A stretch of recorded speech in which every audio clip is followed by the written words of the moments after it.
Assalamualaikum warahmatullahi wabarakatuh. Perkenalkan, nama saya Amanda Sevia Rizky. Di sini saya akan mempresentasikan hasil proposal yang saya buat dengan judul Peranan Komunikasi dan Budaya Organisasi dalam Meningkatkan Kinerja Karyawan. Yang pertama, yaitu pendahuluan. Dalam organisasi, salah satu penunjang keberhasilan yaitu kualitas sumber daya manusianya. Maka untuk meningkatkan kualitas sumber daya manusia, terdapat beberapa hal terkait seperti peranan komunikasi dan budaya organisasi. Menurut Mangkunegaran, tahun 2009 nomor 67 menyatakan, kinerja suatu hasil kerja secara kualitas dan kuantitas yang dicapai oleh seseorang pegawai dalam melaksanakan tugasnya sesuai dengan tanggung jawab yang diberikan kepadanya. Kinerja karyawan merupakan suatu hal yang sangat penting untuk mencapai tujuan. Yang pertama yaitu komunikasi. Komunikasi menurut Hovland, James, dan Kelly adalah suatu proses melalui seseorang atau komunikator untuk menyampaikan stimulus, biasanya dalam bentuk kata-kata, dengan tujuan untuk membentuk perilaku orang-orang lainnya atau halayak. Komunikasi menjadi salah satu permasalahan yang ada pada sebuah organisasi. Karena jika terdapat kesalahan informasi, maka hasil kerja pada suatu organisasi tersebut tentunya juga akan salah. Oleh karena itu, komunikasi sangat penting. Jika informasi yang diberikan benar, tentunya hasil pekerjaan juga akan maksimal.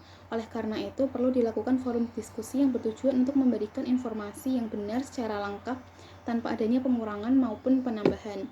Kemudian, budaya organisasi. Menurut pendapat Muljono dan Sujatmiko tahun 2007 dalam Mariam tahun 2009 mendefinisikan bahwa budaya perusahaan secara sederhana dan konseptual adalah serangkaian nilai perusahaan yang muncul dalam bentuk perilaku kolektif korporasi dan anggota organisasi. Dari pengertian di atas, budaya organisasi berkaitan dengan kinerja karyawan karena budaya organisasi menjadi dasar norma yang harus ditaati oleh organisasi tersebut. Selanjutnya yaitu rumusan masalah. Yang pertama yaitu bagaimana pengaruh budaya organisasi terhadap kinerja karyawan. Yang kedua yaitu bagaimana pengaruh komunikasi kerja terhadap kinerja karyawan. Yang terakhir yaitu bagaimana pengaruh budaya organisasi dan komunikasi terhadap kinerja karyawan. Tujuan penelitian yang pertama yaitu untuk menganalisis pengaruh antara budaya organisasi terhadap kinerja karyawan. Yang kedua yaitu untuk menganalisis pengaruh antara komunikasi kerja terhadap kinerja karyawan. Dan yang terakhir yaitu untuk menganalisis pengaruh budaya organisasi dan komunikasi kerja terhadap kinerja karyawan. Literatur review. Di sini saya akan menjelaskan definisi variabel, indikator variabel, dan faktor-faktor yang dijelaskan oleh beberapa pakar. Definisi variabel. Variabel yang pertama yaitu kinerja karyawan. Terdapat 3 pakar yang berpendapat mengenai hal tersebut. Yang pertama yaitu Schermerhorn, Hahn, dan Ashburn tahun 1991. Yang kedua yaitu Donnelly, Gibson, dan Ivancevic tahun 1994. Dan yang terakhir yaitu Paul Hersey dan Kenneth Blanchard. Kesimpulan dari ketiga pendapat pakar tersebut adalah kinerja merupakan keberhasilan individu, kelompok maupun lembaga untuk menyelesaikan tugas-tugasnya baik secara kualitas maupun kuantitas guna mencapai tujuan yang telah ditetapkan. Variabel yang kedua yaitu komunikasi. Terdapat 3 pendapat pakar mengenai hal tersebut. Yang pertama yaitu Everett, M. Rogers, dan Lawrence Kanchai tahun 1981. Yang kedua Shannon dan Weaver tahun 1949. Dan yang terakhir yaitu Goldhaber tahun 1986. Kesimpulan tentang mengenai 3 pendapat pakar tersebut yaitu komunikasi adalah interaksi antara 2 orang atau lebih di dalam organisasi, terjadi pertukaran pesan atau informasi dan saling mempengaruhi satu sama lain untuk mengatasi lingkungan yang tidak pasti dan atau berubah-ubah. Yang terakhir yaitu variabel budaya organisasi. Terdapat 3 pendapat pakar pula mengenai hal tersebut. Yang pertama yaitu Wood, Wallace, Stefani, Schermerhorn, Hahn, dan Ashburn tahun 2001 nomor 391. Yang kedua yaitu Toshi, Rizzo, dan Carroll tahun 2001 nomor 263. Dan yang terakhir yaitu Stein tahun 1992 nomor 12. Kesimpulan mengenai ketiga pendapat pakar tersebut yaitu budaya organisasi adalah cara berpikir yang dapat diterima oleh organisasi sebagai suatu kajian, cara berpikir dan tindakan yang berfungsi sebagai pemecah masalah serta dapat mempersatukan anggota-anggota organisasi. Indikator variabel. Variabel yang pertama yaitu mengenai kinerja karyawan. Terdapat beberapa pendapat pakar yaitu Robbins tahun 2016 nomor 260. Kesimpulan dari ketiga pendapat Robbins yaitu indikator kinerja karyawan yang utama yaitu kualitas kerja karyawan yang dapat dilihat dari hasil kerja karyawan baik atau buruk serta kemampuannya dalam menyelesaikan tugas yang diberikan.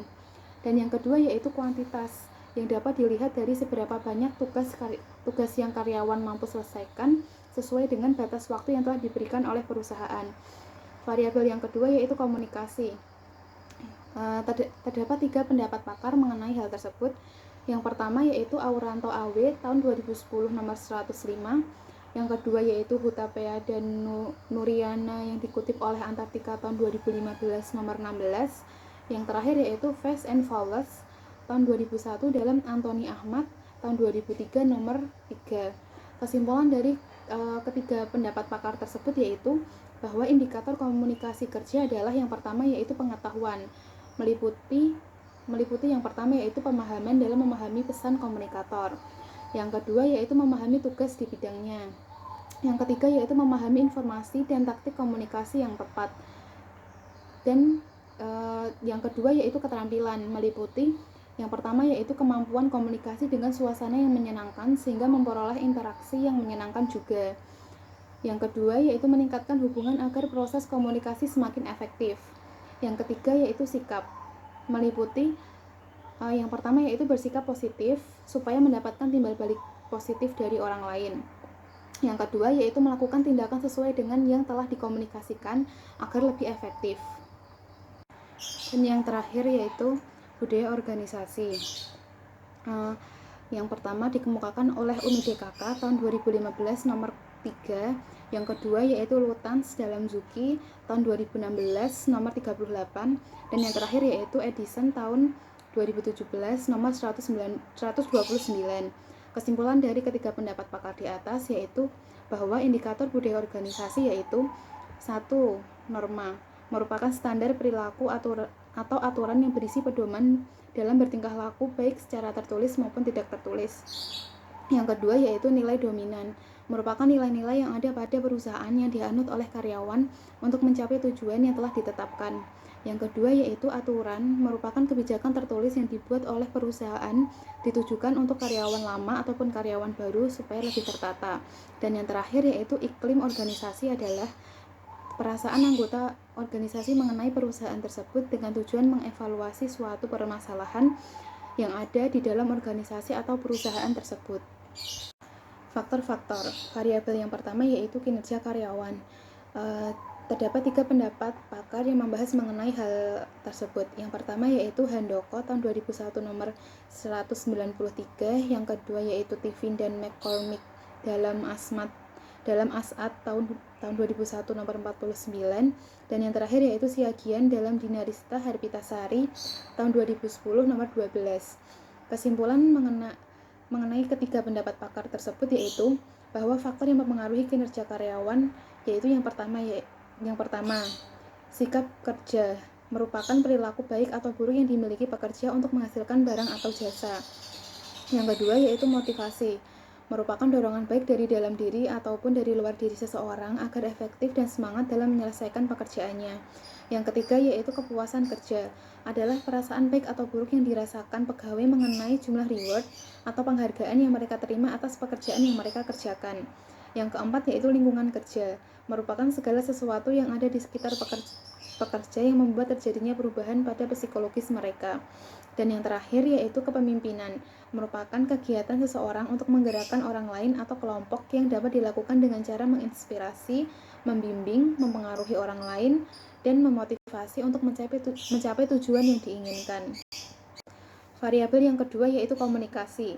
Yang pertama menurut Scott M. Koultip, yang kedua menurut Mangkunegaran tahun 2007, yang ketiga menurut Lusa tahun 2009 nomor 1-2. Kesimpulan mengenai ketiga pendapat pakar tersebut yaitu faktor yang dapat mempengaruhi komunikasi. Yang pertama yaitu keterampilan, merupakan bagian bagaimana cara komunikator dalam berkomunikasi secara jelas sehingga pesan dapat tersampaikan dengan baik. Yang kedua, sikap dan pengetahuan, merupakan bagaimana komunikator bersikap dalam menyampaikan pesan dan memiliki pengetahuan yang luas sehingga pesan dapat diterima dengan baik oleh penerima pesan. Yang ketiga yaitu kejelasan dan kesinambungan, kejelasan informasi yang disampaikan dan pesan-pesan yang disampaikan secara terus-menerus dan lengkap sehingga dapat diterima dan mudah dipahami oleh penerima pesan. Variabel yang terakhir yaitu budaya organisasi. Yang pertama menurut Robert tahun 2003 nomor 80. Yang kedua yaitu Feitzal tahun 2003 nomor 81 dan yang terakhir menurut Robbins dan Jadke tahun 2015. Kesimpulan dari ketiga pendapat pakar tersebut adalah faktor-faktor yang mempengaruhi budaya organisasi. Yang pertama yaitu norma, merupakan aturan tidak tertulis yang telah disepakati dan ditaati pada suatu organisasi atau perusahaan tersebut. Yang kedua yaitu nilai, yaitu suatu nilai-nilai yang dianut oleh semua anggota organisasi seperti kejujuran, waktu, tindakan, dan lain-lain dalam bekerja. Yang ketiga yaitu komunikasi, bagaimana cara berkomunikasi baik antar anggota maupun antar atasan dengan bawahannya dalam menyampaikan pesan, apakah efektif atau tidak. Dan yang terakhir yaitu kepercayaan sikap, yaitu kepercayaan antar anggota organisasi atau antar anggota dengan perusahaan yang membuat anggota percaya dan bekerja dengan lebih baik. Menggunakan jenis penelitian kualitatif dengan cara wawancara langsung dengan pegawai atau karyawan kios batik Salsabila Kauman. Lokasi penelitian. Lokasi penelitian ini dilakukan di Kampung Batik Kauman, Surakarta, Jawa Tengah. Daerah ini memang dijadikan sebagai tempat pariwisata dan oleh-oleh khas Solo.